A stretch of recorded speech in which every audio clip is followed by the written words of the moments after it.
In this video, I'm going to show you how you can update Picsart. By updating Picsart, you'll be able to get the latest features that comes with this app. You'll also be able to fix any issues or any errors that are associated with Picsart. If this video helps, please like and subscribe to this channel.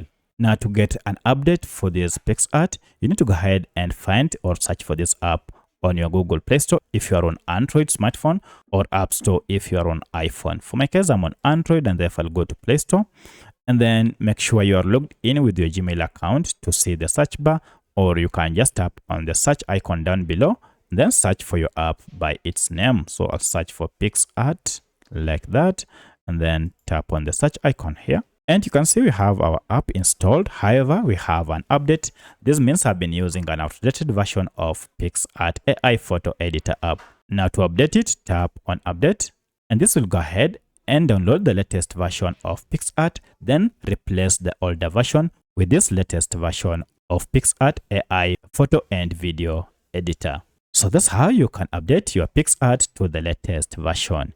If you have any other question, kindly let me know in the comment section. Otherwise, thanks for watching, and let's meet in the next video.